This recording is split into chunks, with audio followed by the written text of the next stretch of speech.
একটা কথা আছে না, আশ্বিনের রান্ধে কার্তিকে খায়। তো এটা মানে আগের দিন,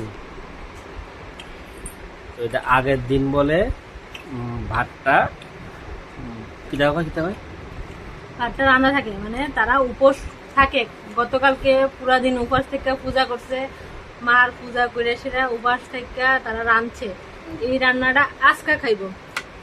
তো আশ্বিনের রান্ধে এটার নাম কাটতে হচ্ছে আশ্বিনের রান্ধে কার্তিকে খায়। আর যে বর মাঙ্গে সে বর পায়। চলেন খাইয়া দেখাই আমরা লোক। এই দেখেন,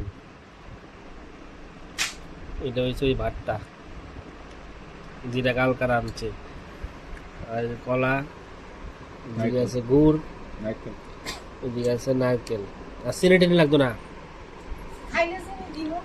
আচ্ছা, খাইলে চিনি দিব। চলেন লবণ লইবা? আমার একটু লবণও লাগবে, খাইয়া দেখাই। একটু লবণও দিছে।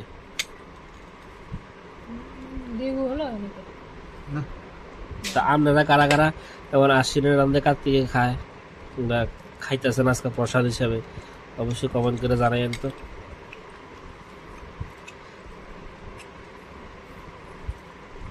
আমি একটু মিষ্টিটা খাইতে বেশি পছন্দ করি, তো এর লেগে লইয়া লইছে আর একটু এক্সট্রা চিনি।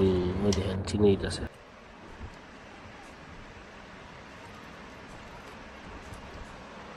খাইলে ধরবো লাইক।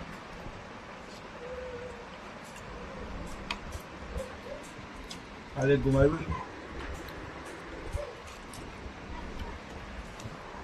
গোল ডোজ দিবা।